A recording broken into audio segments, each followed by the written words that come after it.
ஒவ்வொரு நாள் காலையும் தமிழ்நாட்டில் நீங்கள் எங்கே இருந்தாலும் நேற்றைய தினம் தமிழக அரசு எல்லாத்தையும் உங்கள் முன்னாடி கொண்டு வந்து நிப்பாட்டு தான் இந்த ஷோ. சப்ஸ்கிரைப் பண்ணாதவங்க சப்ஸ்கிரைப் பண்ணுங்கள், பெல் ஐக்கான் ப்ரெஸ் பண்ணுங்கள். அப்போ தான் தினமும் காலை இந்த ஷோ உங்களை தவறாமல் வந்து சேர்ந்தடையும். உறவுகளால் நான், உறவுகளுக்காக நான் உங்கள் சிபி நவீன். இது டைம்ஸ் ஆஃப் ரிப்பப்ளிக் நியூஸின் காலைக்குள் அனைவருக்கும் இனிய காலை வணக்கம் உறவுகளே. ஒரு சின்ன வேண்டுகோள், இந்த வீடியோவை முழுமையாக பாருங்கள். நிறைய முக்கியமான செய்திகள் இருக்குது, நிறைய விஷயங்கள் தெரிஞ்சுக்க வேண்டியிருக்கு. நீங்கள் நாள் முழுக்க பல நியூஸ் சேனலில் தேடி போக வேண்டிய அவசியமே இல்லை. இந்த ஒரு வீடியோ பார்த்தாலே எல்லா செய்திகளும் உங்களை வந்து சேர்ந்தடையும். கமெண்ட் பண்ணுங்கள், உங்கள் கருத்துக்கள் ரொம்ப முக்கியங்க. அதுதான் இந்த வீடியோவோட கண்டென்ட் குவாலிட்டி இம்ப்ரூவ் பண்ணும். இது உங்கள் ஷோ, உங்கள் சேனல். சரி, செய்திக்குள்ளே போகும். முதலாவதாக தலைப்பு செய்திகள். சட்டமன்றத்தில் நேற்று ஒரு முழு நாள் வந்து ஒரே தண்ணி விவகாரம், பேரவையே வந்து பார்த்தீங்கன்னா ரொம்ப கலபரியாக இருந்ததுங்க.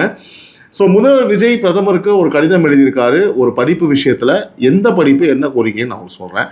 இன்றைக்கி மதியம் சென்னையில் ஒரு கூட்டம் நடக்க போகுது, மிக முக்கியமான கூட்டம். அதாவது தமிழ்நாட்டோட அரசியல் எதிர்காலத்தையே தீர்மானிக்கக்கூடிய விஷயம்ங்க அது. அந்த கூட்டத்துக்கு திமுக வருமா வராதா? நேற்று வரைக்கும் ஒரு இழுபறி இருந்தது. கடைசியில் அவங்க என்ன சொன்னாங்க அப்படின்றத பார்ப்போம். இன்னைக்கு காலையில இருந்து தேனி பக்கம் ஒரு நல்ல விஷயம் நடக்க போகுது. லட்சக்கணக்கான ஏக்கர் நிலத்துக்கு சம்மந்தப்பட்டது. உலக அளவில் தமிழ்நாட்டு பையன் ஒருத்தன் சாதிச்சிருக்கான். முதல்வரே வாழ்த்து சொல்லியிருக்காருங்க. தமிழ்நாட்டு இளைஞர்களுக்கு ஜப்பானில் வேலை, அரசு ஒரு ஒப்பந்தம் போட்டிருக்கு. யாருக்கு எப்படின்றத சொல்கிறேன். ஈரோடு திருப்பூர் பக்கம் தொழில் நினைக்கிறவங்களுக்கு 165 கோடி திட்டம் ஒன்று வந்திருக்குங்க. 7 அமைச்சர்கள் ஒரே மேஜையில் உட்கார்ந்து விவசாய சங்கங்களோட பேசியிருக்காங்க. என்ன விஷயம்ன்றதை பார்ப்போம். தமிழ் சினிமாவும் இலக்கியமும் இசையும் சேர்ந்து அழுத நாள் நேற்று பேரவையில் இரங்கல். சென்னையில் ஒரு அமைச்சர் பேரை வச்சு மோசடி நடந்திருக்குங்க, வழக்கு பதிவு பண்ணியிருக்காங்க. கோட்டை முகப்பில் நேற்று ஒரு ஒத்திகை, எதுக்கான தயாரிப்புன்றது எல்லாருக்குமே தெரியும், விவரமாக பார்ப்போம். நீட்டுக்கு எதிராக கோயம்பேட்டில் நடக்கிற உண்ணாவிரதம் இன்னைக்கு 7வது நாள். இன்னைக்கு முக்கிய செய்தி வந்து 2 டாபிக். ஒன்று, நேற்றைய சட்டமன்ற காவேரி மேகதாது தீர்மான நாள் முழு விவரம் நம்ம பேசி ஆகணும். 2, முதல்வருடைய இரட்டை மத்திய அரசு நகர்வு, பிரதமருக்கு கடிதம். அதுக்கப்புறம் என்ன, இன்னைக்கு எம்பிக்கள் கூட்டம் விரிவாக பார்க்கணும் இல்லையா? அடுத்ததாக முக்கிய செய்திகள். ஒரு அணையில் தண்ணி நிறைய சேர்ந்திருந்தா மழையை வந்து திறக்கணும், அப்போ தான் அது வயலுக்கு போய் சேரும். கரெக்டாக? ஸோ நேற்று சட்டமன்றத்தில் அப்படி ஒரு மழை திறந்தது. மாசக்கணக்காக தேங்கி நின்ற காவேரி கோபம் முழுமையாக பல பேர்கிட்ட இருந்து பல தோரணைகளில் வெளியே வந்தது. இன்னைக்கு தேனியில் உண்மையான தண்ணி மடையும் திறக்க போகுது. 2ஐயும் ஒன்றா பார்ப்போம். முதலாவதாக நேற்று பேரவையில் நடந்தது ஒரு சாதாரண நாள் இல்லைங்க. மேகதாது அணை விவகாரமும் காவேரி டெல்டா பகுதியில் குறுவை சாகுபடி பாதிப்பும், இந்த 2 விஷயத்தில் சிறப்பு கவன ஈர்ப்பு தீர்மானம் கொண்டு வரப்பட்டு காலையில் இருந்து மாலை வரைக்கும் இதுதான் பேரவையோட மையமாக இருந்தது. முதல்வர் பேசினது, முதல்வர் விஜய் மேகதாது விவகாரத்தில் தமிழ்நாடு அரசு எடுத்த நடவடிக்கைகளையும் டெல்டா விவசாயிகளுக்கு குறுவை சிறப்பு தொகுப்பு வழங்கப்பட்டதையும் பேரவையில் வந்து விளக்கி பேசினார்.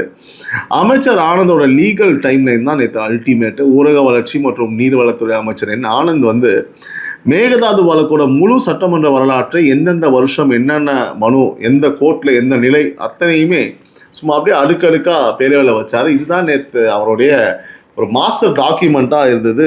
சரியாக வந்து பார்த்திங்க அப்படின்னா சம்பவம் பண்ணிட்டாப்ல. எதிர்கட்சி தலைவர் உதயநிதி, அடுத்து நம்ம ஸ்பீக்கர் சிஎம்மோட வந்து பார்த்திங்கன்னா கண்டினியூஸாக ஒரே ஒரு போர்க்களமாகவே போச்சு. ஸோ இந்த விவாதத்தில் வந்து தீவிரமாக வந்து பங்கேற்றார். ஸ்பீக்கரோடையும் முதல்வரோடையும் நடந்த அந்த நேரடி எக்ஸ்சேஞ்சுகளில் வந்து அமரோட சூடான ஒரு தருணங்களாக இருந்தது. அமைச்சர் ஆதவ் அர்ஜுனாவுக்கும் உதயநிதிக்கும் இடையே ஒரு நேரடி மோதல் இருந்தது. நாளைய டீலிமிட்டேஷன் கூட்டத்தில் திமுக கலந்துக்குமான்னு அமைச்சர் நேரடியாக சவால் விட, டீலிமிட்டேஷன் ஆபத்தை முதல்ல எழுப்பினதே திமுக தான் உதயநிதி பதில் சொன்னார். இங்கேருந்து இவர் பேசாங்கன்னு அவர் பேச நல்லா இருந்தது. ஆக்சுவலாக அதெல்லாம் பார்க்கணும் எல்லாருமே. முன்னாள் முதல்வர் எடப்பாடி பழனிசாமி, முன்னாள் முதல்வர் அப்படி வச்சுக்கலாமா? ஆமாம், முன்னாளுக்கு முன்னாள் முதல்வர். என்ன இது? சரி, அதிமுகவின் பொதுச்செயலாளர் எடப்பாடி பழனிசாமி நல்லா இருக்குது. காவேரி தீர்மானம் ஏற்கப்பட்ட ப்ரொசீஜரல் அந்த விவரங்களை வந்து நினைவூட்டி பேசினாருங்க. கர்நாடகா அணைகள் நிரம்பி இருந்தும் தண்ணீர் திறக்கப்படாதது, 2 லட்சம் ஏக்கர் குறுவையில் வந்து பார்த்தீங்கன்னா 1 லட்சம் ஏக்கர் சேதம்ங்கிற எண்ணிக்கைகளை வச்சு பாதிக்கப்பட்ட விவசாயிகளுக்கு நிவாரணமும் அனைத்து கட்சி கூட்டமும் ரிக்வெஸ்ட் பண்ணியிருந்தார். அவரோட பேச்சுக்கு அதிமுக உறுப்பினர்கள் பெஞ்சை அப்படி தட்டி ஆதரவு தெரிவித்தாங்க. அப்புறம் சிபிஐ சிபிஎம் உறுப்பினர்களும் தங்களுடைய நிலைப்பாட்டை வச்சாங்க. பாமக சார்பாக முனைவர் சௌமியா அன்புமணி மிக விரிவான டெக்னிக்கல் பேச்சு சூப்பராக பேசுனாங்க. மொத்த காவிரி நீர் 750 டிஎம்சியில் தமிழ்நாட்டோட உரிமை பேச்சுவார்த்தைகளால் அது குறைஞ்ச வரலாறுன்னு புள்ளி விவரத்தோட பேசினாங்க. ரொம்ப டீசெண்டான நல்ல ஸ்பீச்சாக இருந்தது. அடுத்ததாக பிரேமலதா விஜயகாந்த் அவர்கள் தேமுதிக உடைய எம்எல்ஏ, ஓகேங்களா. ஸோ விரிவான உரை பேசினாங்க. முதல்வர் கர்நாடகா பேச்சுவார்த்தைக்கு போகிற தைரியமான முடிவுக்கு நாங்கள் வந்து துணை நிற்கிறோம், ஆதரவாக இருக்கிறோம் அப்படின்னு சொல்லி சொன்னாங்க. இடையில் வந்து பார்த்திங்கன்னா ஓபிஎஸோட ஒரு கலகலப்பான ஒரு எக்ஸ்சேஞ்சும் நடந்ததுங்க. ஸோ அவை நிர்வாகம் தொடர்பான ஒரு விஷயத்தில் ஓபிஎஸ் நிலையை வித்ட்ரா பண்ணின ஒரு மூமெண்ட் அது. அதுக்கப்புறம் தீர்மானம் ஏகமனதாக நிறைவேற்றும் முக்கியமான விஷயங்க இது. இந்த சிறப்பு கவன ஈர்ப்பு தீர்மானம் திமுக அதிமுக ரெண்டு பக்கமும் ஆதரவோட ஏகமனதாக நிறைவேற்றப்பட்டது. கட்சி வேறுபாடு இல்லாமல் காவேரி விஷயத்தில் பேரவை ஒன்றா நின்ன நாள். மகிழ்ச்சி. என்னதான் சண்டை போட்டாலும் எண்டிங் நல்லா தான் இருந்தது. ஸ்பீக்கரோட ஒரு ப்ரொசீஜரல் மூமெண்ட்டை நம்ம பார்ப்போம். இப்போது இந்த அமர்வு நடுவில் நீளமாக போன ஒரு பேச்சை சபாநாயகர் ஜெயஸ்ரீ பிரபாகர் வந்து நிறைய பேசிட்டீங்க உட்காருங்க ஒரே வரியில் நிறுத்தின மூமெண்ட்டும் அவையில் வந்து ஒரு கவனம் பெற்றது. இது ஏன் முக்கியம் இப்போ நான் சொல்ல போகிற விஷயம், சரிங்களா? அதாவது காவிரி விவகாரம் அப்படின்றது ஒவ்வொரு தமிழ்நாட்டு குடும்பத்தோட சாப்பாடு, அதாவது சாப்பாடு பானையோட நேரடியாக கனெக்ட் ஆன விஷயம், சாப்பாடு சம்மந்தப்பட்ட ஒரு விஷயம். ஆளுங்கட்சி எதிர்கட்சின்னு பிரிஞ்சு நிற்காம ஒரு நாள் முழுக்க இந்த ஒரு விஷயத்துக்காக பேரவை ஒதுக்கினது அதுவே இதோட வெயிட்டேஜை காமிக்குது, இந்த மேட்டரோட வெயிட்டேஜை. ஸோ இதோட அடுத்த கட்டம் என்ன ஆகுதுன்னு நான் தொடர்ந்து கவனிச்சுட்டே இருக்கேன், உங்களுக்கும் சொல்கிறேன், நீங்களும் தெரிஞ்சுக்கணும் உறவுகளே. இது ரொம்ப ரொம்ப முக்கியம்.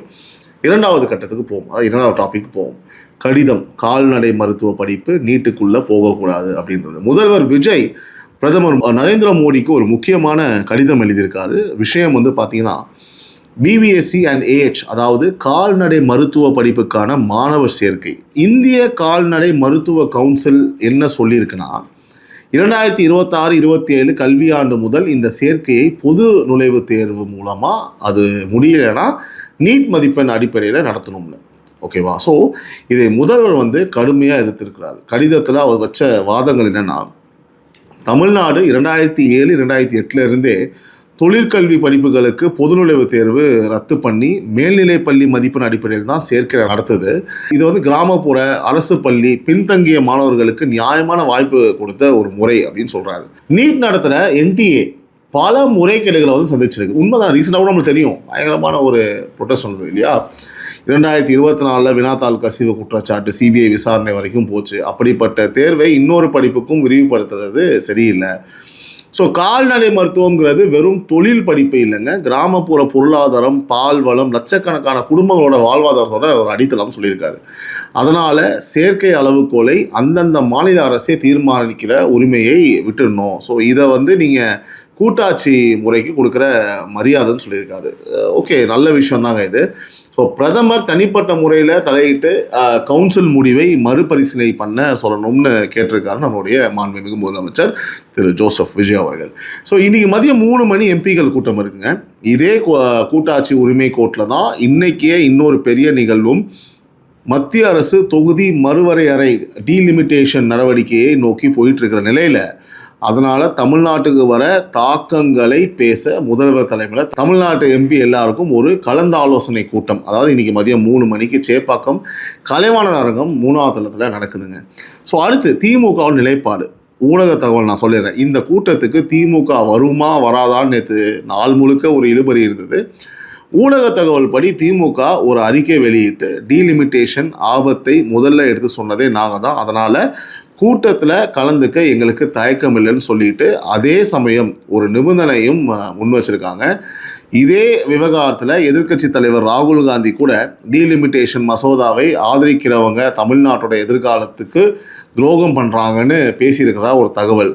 இதெல்லாம் இப்போதைக்கு ஊடக தகவல் நிலையில் தான். ஸோ கூட்டம் நடந்து முடிஞ்சதும் யார் வந்தாங்க, என்ன முடிவுங்கிற முழு உறுதியான தகவலோடு நாளைக்கு இதே காலை குரலில் நான் உங்களுக்கு சொல்லிடுறேன். ஆனால் அவங்க கண்டிப்பாக வரலன்னா அகெயின் அவங்களுக்கு ஒரு மிகப்பெரிய நெகட்டிவ் ஒரு செட்பேக்காக இருக்கும். ஏன்னா 40 எம்பி அவங்களுக்கு அங்கே இருக்காங்க இல்லையா? அப்படி இருக்கும்போது அவங்க வரலன்னு வச்சுக்கோங்களேன், சிம்பிளாக முடிச்சிருவாங்க.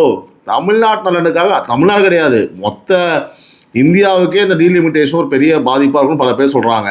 அதுக்கே 40 எம்பி வச்சுருக்க நீ கலந்துக்கல அப்படின்னா அப்புறம் எப்படி உனக்கு கடைசி வரைக்கும் மக்கள் நல்லது பண்ணுறதா ஒரு இம்மி அளவு கூட ஐடியா கிடையாது அப்படின்றது முடிவு பண்ணிடுவாங்க. இன்னொரு பல லட்சங்கள் ஓட்டு கம்மியாகும், பரவாயில்லையா மிஸ்டர் உதயநிதி அவர்களே முடிவு பண்ணிக்கோங்க. அடுத்து இது ஏன் முக்கியம்? ஸோ 2 விஷயமும் வந்து பார்த்தீங்க அப்படின்னா, இது வந்து இப்படி பார்க்கலாம், படிப்பு சேர்க்கை உரிமை, தொகுதி எண்ணிக்கை உரிமை. ஸோ இந்த அடிப்படையில் வந்து ஒரே கேள்வி தான், மாநிலத்தோட உரிமை யார் கையில்? இதுதான் கேள்வி. முதல்வர் ஒரே வாரத்தில் இந்த 2 விஷயத்தையுமே வந்து பார்த்தீங்கன்னா முன்னாடி நவுத்திருக்காரு. ஒரு தெளிவான பேட்டர்ன் இருக்குது. நல்ல மேட்ரு இல்லை இது ஆக்சுவலாக, திரும்பவும் சொல்கிற பாருங்கள் 2 விஷயம். அதாவது படிப்பு சேர்க்கை யாரோட உரிமை, தொகுதி எண்ணிக்கை யாரோட உரிமை. ஒன்று பெரிய லெவல் மேட்ரு இந்தியா முழுக்க, இன்னொன்று நம்மளுடைய மேட்ரு. ஓகேங்களா? ஸோ இது வந்து பார்த்தீங்க அப்படின்னா ஒரு நல்ல மூவுங்க. இதை வந்து நம்ம தொடர்ந்து ஃபாலோ பண்ணணும். அடுத்து வந்து பார்த்தீங்கன்னா செய்தி சுருக்கம். இப்போ மற்ற முக்கியமான செய்திகளை வேகமாக பார்த்துருவோம். பெரியார் அணைமடை இன்னைக்கு திறப்பு. முதல்வர் உத்தரவுப்படி இன்னைக்கு 8/8/2026 முதல் 120 நாட்களுக்கு பெரியார் அணையில் இருந்து வினாடிக்கு 350 கன அடி தண்ணி வந்து திறந்து விடப்படுதுங்க. ஸோ பாசனத்துக்கு 200, தேனி மாவட்டம் மற்றும் மதுரை மாநகராட்சி குடிநீருக்கு 150. இதனால் உத்தமபாளையம், தேனி, போடிநாயக்கனூர் தாலுக்காலாம் வந்து பார்த்தீங்கன்னா 14,707 ஏக்கர் நிலம் பாசன வசதி பெறும். மொத்த அளவு 3,629 மில்லியன் கன அடிக்கு மிகாம. ஸோ இது வந்து நீர் வரத்தை பொறுத்து.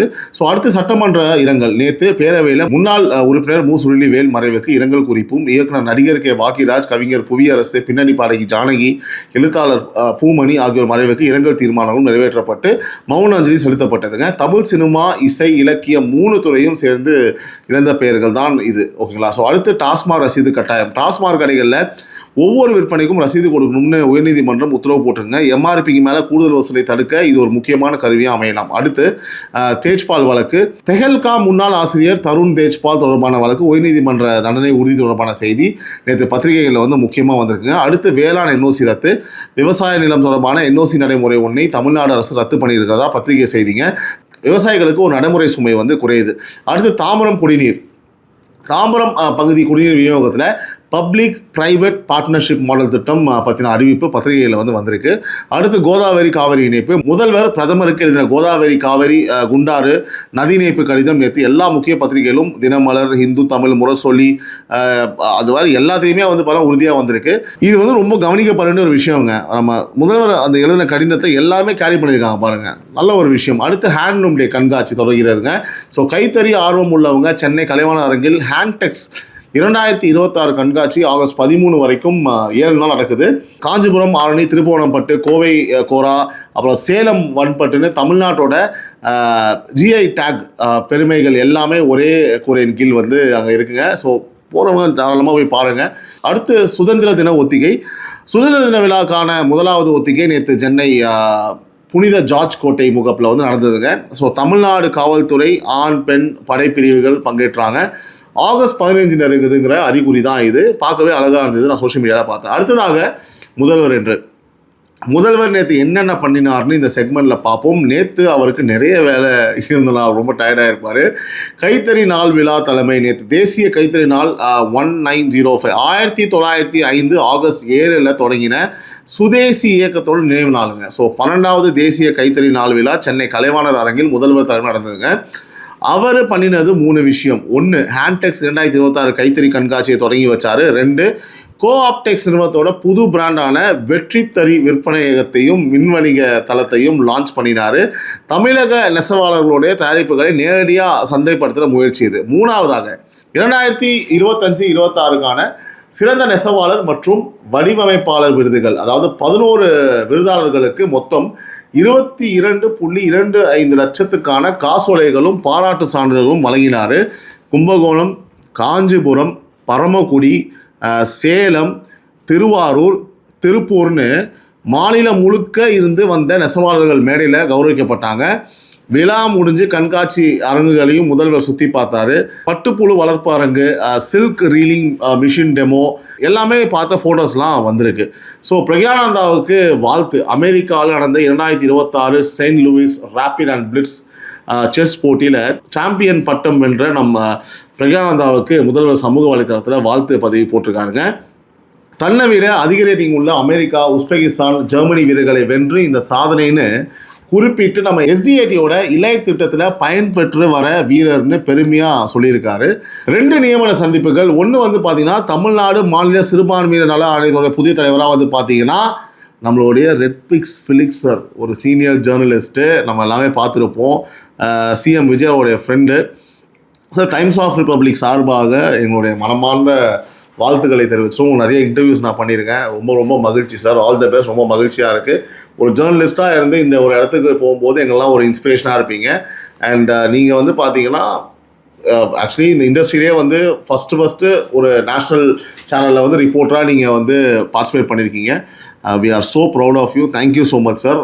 இன்னும் நீங்கள் வந்து அதில் போனது முக்கியம் கிடையாது, சூப்பராக நீங்கள் கலக்கணும். All the best. ரைட். அடுத்து ஓகே, தமிழ்நாடு சிறுபான்மையினர் பொருளாதார மேம்பாடு கழக தலைவராக நியமிக்கப்பட்ட தமீம் அன்சாரி சாஹிப் அவர்களுக்கும் தலைமை செயலகத்தில் முதல்வர் சந்தித்து வாழ்த்து பெற்றாங்க. ஸோ அடுத்து 2 கோடி நிவாரண நிதி ஸ்டான் வெஞ்சர்ஸ் குழுமத்தோட சிஇஓ மற்றும் நிர்வாக இயக்குனர் பிரதீப் குமார் முதல்வரை சந்தித்து முதல்வரோட பொது நிவாரண நிதிக்கு வந்து பார்த்தீங்கன்னா 2 கோடிக்கான வங்கி வரவோலையை வழங்கினாருங்க. அடுத்து தாவேக அரசின் நகர்வுகள். அரசு இயந்திரம் நேற்று என்னென்ன நகர்வுகள் பண்ணிச்சுன்னு பார்ப்போம். முதலாவதாக ஜப்பான் வேலை வாய்ப்பு MOU, அதாவது தமிழ்நாட்டு ITI படித்த பசங்களுக்கு ஒரு நல்ல வாய்ப்பு. தொழிலாளர் நலன் மற்றும் திறன் மேம்பாட்டுத்துறை அமைச்சர் முகமது பர்வேஸ் முன்னிலையில் தமிழ்நாடு திறன் மேம்பாட்டு கழகமும் ஜப்பான் நாட்டு நிசான் நிறுவனமும் ஒரு முத்தரப்பு புரிந்துணர்வு ஒப்பந்தம் போட்டிருக்காங்க. ஸோ என்ன திட்டம்னா, ஆட்டோமொபைல் ட்ரேடில் பயிற்சி பெற்ற தொழில் பயிற்சி பட்டதாரிகளை ஜப்பானில் ஆட்டோமொபைல் சர்வீஸ் டெக்னீஷியனாக வேலைக்கு அனுப்புறது. சூப்பரில். ஸோ இதோட ஹைலைட்டு 6 மாத ஜப்பானிய மொழி பயிற்சி, தொழில்நுட்ப பயிற்சி, போக்குவரத்து செலவு எல்லாம் நிறுவனமே பார்த்துக்கலாம். ஸோ ஜப்பான் போனதுக்கப்புறம் மொழி பயிற்சி, ஆவணங்கள், மருத்துவ பரிசோதனை, விசா கட்டணம் எல்லாத்தையும் திறன் மேம்பாட்டு கழகம் ஏற்றுக்கும். அதாவது படித்த பையன் கையிலேருந்து பெருசாக செலவு இல்லாமல் ஜப்பான் வரை போகிற பாதை எல்லாமே கற்றுக்கலாம். அப்படின்னு பேசுறது ரொம்ப கஷ்டம். அந்த மொழி ரொம்ப ரொம்ப கஷ்டம். எப்படி கற்றுக்க போறீங்கன்னு தெரில. ஸோ தற்போது தமிழ்நாட்டில் 132 அரசு தொழில் பயிற்சி நிலையங்கள் இயங்குதுங்க. 2026 கல்வியாண்டு நேரடி சேர்க்கை ஆகஸ்ட் 31 வரைக்கும் நடக்குது. போன வருஷம் பயிற்சி முடித்தவங்களில் 95% பேருக்கு உள்நாட்டு முன்னணி நிறுவனங்களில் வேலை கிடைச்சிருக்கிறாங்க. எண்ணிக்கையும் துறை வந்து சொல்லியிருக்கு. ஸோ வீட்டில் ITI வயசில் பசங்க யார் இருந்தால் தகவலை சொல்லுங்கள், தலைமையிலேயே போட்டு அனுப்பிச்சி வைங்க. சரியா? அடுத்து ஆதி திராவிட மற்றும் பல குடியின தொழில் முனைவோருக்கு ஒரு பெரிய அறிவிப்புங்க. தாட்கோ மூலமாக ஈரோடு மாவட்டம், இங்கூர் மற்றும் திருப்பூர் மாவட்டம் முதலிப்பாளையம் தொழிற்பேட்டைகளில் தொழிற்கூடங்களை குத்தகை அல்லது வாடகை முறையில் வழங்குகிற திட்டம். 50 கோடியில் அடிப்படை வசதி மேம்பாடு, 115 கோடியில் ப்ளக் அண்ட் ப்ளே ஆயத்த நிலை தொழிற்கூடங்கள், அதாவது மிஷினரியை கொண்டு வந்து வச்சா உடனே தொழில் ஆரம்பிக்கிற அளவுக்கு ரெடியான கட்டிடங்கள். ஸோ முதற்கட்டமாக ஒவ்வொரு இடத்துலையும் 50,000 சதுரடி பரப்பில் வேலை நடந்துகிட்டு இருக்கு. விண்ணப்பிக்க www.tatco, அதாவது TAHDCO.com. ஸோ இதில் பதிவு பண்ணலாம். ஸோ கூடுதல் விவரத்துக்கு கைபேசி எண் 9150277736 பாருங்க, 9150277736. ஏன்னா இதெல்லாம் யூஸ் பண்ணிக்கோங்க. ஸோ தாட்கோ மேலாண்மை இயக்குனர் கந்தசாமி IAS அவர்களே இந்த அழைப்பை வந்து விடுத்திருக்காரு. அடுத்து விவசாய சங்கங்களோட 7 அமைச்சர் கலந்தாய்வு. நேற்று தலைமை செயலகத்தில் ஒரு கனமான கூட்டம். அதாவது ஊரக வளர்ச்சி நீர்வளத்துறை அமைச்சர் N. ஆனந்த், பொதுப்பணி விளையாட்டு அமைச்சர் ஆதவ் அர்ஜுனா, வருவாய் பேரிடர் மேலாண்மை அமைச்சர் K. செங்கோட்டையன், பள்ளிக்கல்வி அமைச்சர் நம்மளுடைய ராஜ்மோகன் சார், அப்புறம் கூட்டுறவுத்துறை அமைச்சர் காந்திராஜ், வேளாண்மை உழவர் நலத்துறை அமைச்சர் வினோத் உள்ளிட்ட 7 அமைச்சர்கள் ஒரே மேஜில் எதிர் சைடில் பச்சை துண்டு போட்ட விவசாய சங்க பிரதிநிதிகள் இருக்காங்க இல்லையா. அதாவது அஜெண்டா விவசாய கடன் தள்ளுபடி உள்ளிட்ட பல்வேறு கோரிக்கைகளை வந்து கேட்டுக்கிட்டாங்க. ஸோ இவ்வளோ அமைச்சர்கள் ஒரே நேரத்தில் விவசாய சங்கங்களோட உட்காந்து ஒரே மேஜரில் பேசுகிறது இதுதான் முதல்ல நினைக்கிறேன். இதுலேருந்து என்ன அறிவிப்பு வருதுன்னா, நம்ம வந்து பார்த்திங்கன்னா ஒருத்தங்களை வந்தால் அதாவது மதிக்கிறாங்க. ஒரு விவசாயிக்கு வந்து இம்பார்ட்டன்ட் 7 அமைச்சரை உட்காந்து ரிசீவ் பண்ணுறாங்க, கேட்குறாங்க, பேசுகிறாங்க. முதலாம் எப்படி வர வச்சு தடவி பார்க்குறது, எதை இந்த நெல்மணியில், ஓகேவா, தப்பாக நினைக்காதீங்க. அப்புறமேட்டு காங்கிரீட் போட்டு நடக்கிறது, ஓகேவா. அப்புறம் என்னங்க, எதிரொலி, சூப்பர் செக்மெண்ட். இப்போ எதிரொலி தாவேக அரசு மேலே எதிர்கட்சிகள் என்ன சொல்கிறாங்கிறது தான் இந்த செக்மெண்ட்டு. திமுக RS பாரதி என்ன சொல்லியிருக்காருன்னா, அந்த டீலிமிட்டேஷன் கூட்ட பங்கேற்பு கேள்விக்கு, சரிங்களா, பிறக்காத குழந்தைக்கு பேர் வைக்க முடியாதுங்கிற அனாலஜியோட நேரடி பதிலை தவிர்த்ததோடு காவேரி பிரச்சனையை வந்து பார்த்தா திசை திருப்புற நாடகம்னு முதல்வர் மேலே குற்றச்சாட்டும் வச்சிருக்காரு. ஸோ அரசு தரப்பு பதில் என்னன்னா, நேற்றே பேரவையில் அமைச்சர் ஆனந்த் முழு லீகல் டைமோட வச்சு விளக்கம் தான் கொடுத்துருக்காப்புல. அப்படியே நேற்று பிளாஸ்ட் அவர் வந்து பக்காவாக பதில் சொல்லிருக்காரு. பாரதி அவர்களே போய் அதை வந்து பாருங்கள். ஸோ திமுக மூத்த தலைவர் துரைமுருகன், ஸோ அவர் என்ன சொல்கிறேன்னா, அவைக்கு வெளியிலே ஊடகங்களிடம் வந்து என்ன பேசியிருக்காரோ, அதை மீடியா கிட்ட மேகதாது கட்டினா நமக்கு கழுத்தில் கத்தி வச்சது போலன்னு பேசியிருக்காப்புல. ஸோ அதே சமயம் இன்னைக்கே எம்பி கூட்ட பங்கேற்பு பற்றி எனக்கு தெரியலங்கிற தெளிவில்லாத ஒரு நிலைப்பாட்டில் தான் அவர் இருக்காருப்பா. கொஞ்சம் ஒரு மாதிரி தளர்ந்து போயிட்டார் மனுஷன். ஸோ அடுத்து நாம் தமிழர் கட்சி சீமான் நாம் தமிழர் கட்சி சார்பாக சீமான் ஒரு கோரிக்கை வச்சிருக்காரு. ஸோ கல் இறக்குவதற்கான தடையை நீக்கணும்னு. ஸோ டாஸ்மார்க் மாற்றமாக பாரம்பரிய கல்லை வந்து அனுமதிக்கணுங்கிற அவரோட நீண்ட நாள் நிலைப்பாட்டோட தொடர்ச்சி இது. ஆக்சுவலாக இது ஓகே. இது அவர் நிறைய விஷயங்கள் பேசுவார். 100 விஷயத்தை பேசினார்னா அதில் ஒரு விஷயம் சரியாக இருக்கும்னா அந்த மாதிரி இது ஒரு விஷயம். இது வர்த்து தான். அடுத்து அதிமுக மூத்த தலைவர் ஓஎஸ் மணியன் ஒரு பேட்டியில் ஓஎஸ் மணியன் தற்போதைய ஆட்சியை சும்மா ஆட்சியை விமர்சனம் பண்ணியிருக்காரு. அதாவது குறிப்பிடத்தக்க செயல்பாடுகள் இல்லைங்கிற ஃப்ரேமில் அவரோட கருத்து இருந்தது. அடுத்ததாக அதிமுக உள்கட்சி நிலவரம் ஒரு கிளாரிஃபிகேஷனோட நம்ம எஸ்பி வேலுமணி உள்ளிட்ட அதிமுக தலைவர்கள் தொடர்பாக சில நாட்களாக ஊடகங்களில் பலவிதமான பேச்சுகள் ஓடிச்சு இல்லையா. ஆனால் இந்து நாளிதழ் கன்ஃபார்ம் பண்ணின தகவல் படி அமைச்சர் ஆனந்தோட நடந்த சந்திப்பு நீர்வளத்துறை மானியங்கள் தொடர்பான அலுவல் சந்திப்பு தான். அதை மீறின கதைகளுக்கு இப்போதைக்கு உறுதியான ஆதாரம் இல்லை. ஸோ அதனால் அந்த அளவோட விட்டுடுவோம். சரிங்களா, இதுதான் சொல்லிட்டாரு. விட்டுணும் போது எவ்வளோங்க நோண்டினே இருக்கிறது நம்ம. ஸோ இதுதான் எதிரொலி. ஸோ விமர்சனம் வந்தால் அதையும் நம்ம சொல்கிறோம். எல்லாமே உங்கள் கையில் விட்டுடுவோம். நீங்களே முடிவு பண்ணிக்கோங்க எந்த பக்கம் நியாயம் தப்புன்னு சொல்லிட்டு. அடுத்ததாக ரொம்ப முக்கியமான செக்மெண்ட் தொடர்கதை போர்டு. நான் மறக்காமல் ஃபாலோ பண்ணுற வழக்குகளும் விவகாரங்களும் இன்றைக்கி 2 அப்டேட்டு. அதை அப்படியே வந்து பார்த்தீங்கன்னா உங்களுக்கு சொல்லிடுறேன். அப்புறம் 6 விஷயம் கேரி ஃபார்வர்ட் ஆகுது. அப்டேட் 1, பொன்முடி இப்போது 2 தனித்தனி வழக்கு. இது முக்கியமான தெளிவுங்க. முன்னாள் அமைச்சர் பொன்முடி தொடர்பாக இப்போ 2 வெவ்வேறு சட்ட த்ரெட்ஸ் ஓடிட்டுருக்கு. 1 செப்டம்பர் 2 அன்று வர விசாரணை. இது ஏற்கனவே நம்ம ஃபாலோ பண்ணுற வழக்கு. 2 நேற்று பத்திரிகை மூலமாக கன்ஃபார்ம் ஆன தகவல். உமா மகேந்திரன்கிறவங்க வந்து பார்த்தீங்கன்னா கொடுத்த தனிநபர் புகார் அடிப்படையில் ஹேட் ஸ்பீச் தொடர்பாக ஒரு தனி NBW அதாவது பிடியாணை வழக்கு. இந்த 2ஐயும் குழப்பிக்கக்கூடாது. 2ம் தனித்தனி பாதையில் போகிற வழக்குகள். 2ஓட அடுத்த டேட்ஸையும் நம்ம கவனித்து சொல்கிறேன். முதல் ஜெயிலுக்கு போகிறதுக்கான நாள் வந்து சீக்கிரமாக வந்துச்சுன்னு தோணுது. அப்டேட் 2, மேகமலை வனப்பகுதி வெளியேற்றம். தேனி மேகமலை வனப்பகுதி வெளியேற்ற விவகாரத்தில் உச்சநீதிமன்றத்தில் வந்து ரிவ்யூ பெட்டிஷன் போடப்பட்டிருக்கிறதுங்க. அதிகாரப்பூர்வ பத்திரிகை செய்திகள் மூலமாக கன்ஃபார்ம் ஆகிருக்கு. அதாவது இந்த விவகாரம் இப்போ சட்டப்பாதையில் அடுத்த கட்டத்துக்கு போயிருக்கு. அங்கே என்ன நடக்குதுன்றதை நம்ம பொறுத்து தான் பார்க்கணும். அப்டேட் இல்லாத ஆனால் நான் மறக்காத வழக்கு. சேலம் குடிநீர் ஒப்பந்தம் தொடர்பாக ஒரு ஊடகம் வச்சுக்கிற குற்றச்சாட்டு. இது இன்னும் ஒரே சோர்ஸில் தான் இருக்குது. ஸோ அரசு பதிலும் வரல. உறுதியாகாத வரை குற்றச்சாட்டுகள் தான் நம்ம வச்சாகணும். அடுத்து கரூர் 41 பேர் வேலை கோரிக்கை த்ரெட்டில் இருக்குது. அருண் IPS தொடர்பான விவகாரம் இதுவும் கிளைம் நிலையில் தான் இருக்குது. டாஸ்மாக் ரசீது கட்டாய உத்தரவு. ஸோ களத்தில் வந்து அது அமலாகுதான்றதை நம்ம ஃபாலோ பண்ணணும். அடுத்து பொள்ளாச்சி கொலை வழக்கு ஃபாலோஅப்பில் இருக்குது. ஸோ இந்த லிஸ்ட்டில் இப்போ நான் சொன்னது எல்லாமே வந்து அப்டேட் வந்தால் என்ன அர்த்தம்? வேலையாக நவீன் சொல்லிடுவேன். அடுத்து FIR அண்ட் அரெஸ்ட்.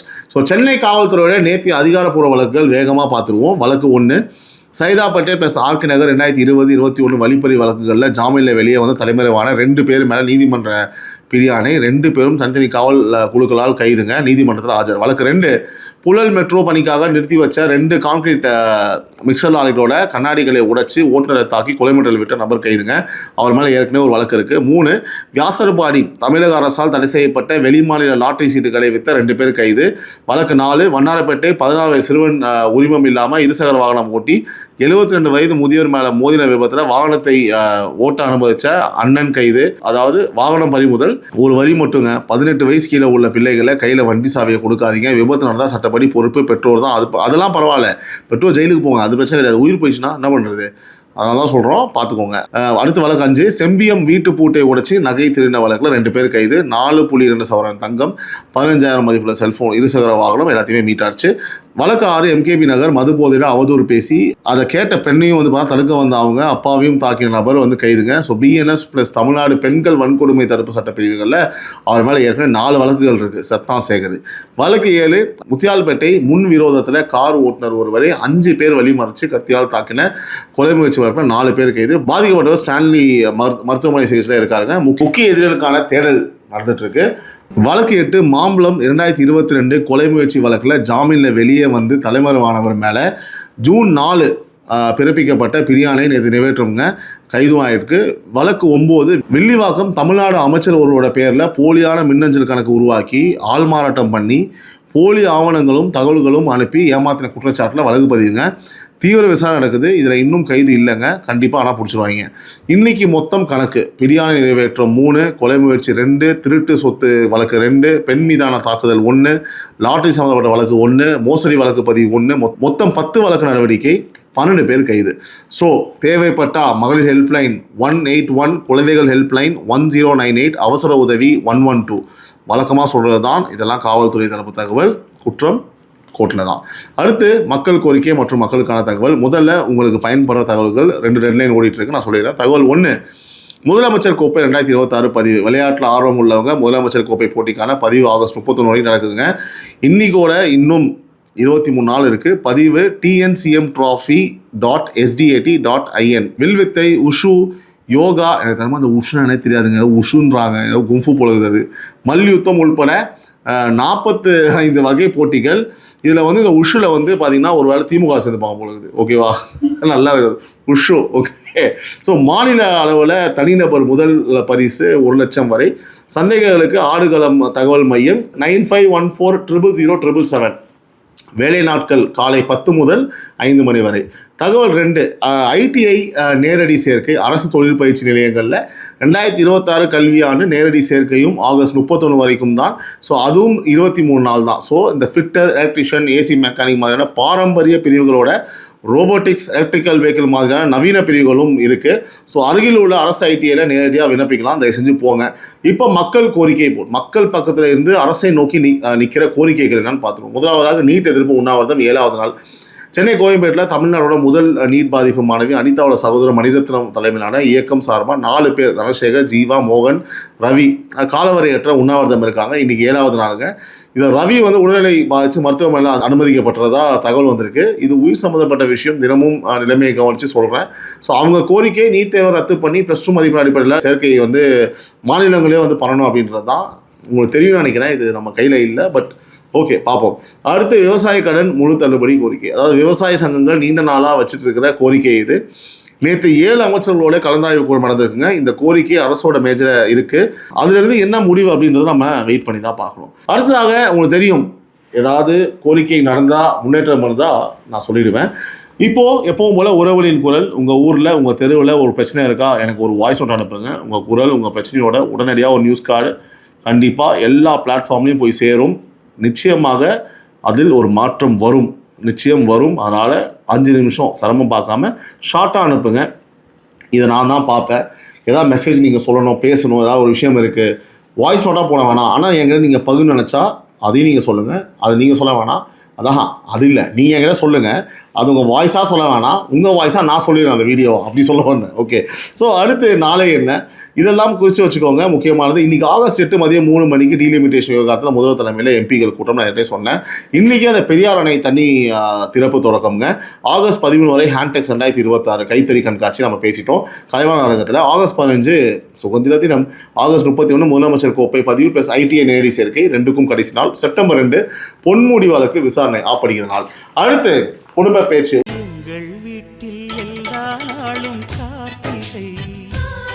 உறவுகளே, எப்பவும் போல காலை 6 மணிக்கு காலை குரல் நிகழ்ச்சி உங்களுக்கு சேர்ந்து அடையும். தினமும் காலை 6 மணிக்கு மறந்துடாதீங்க.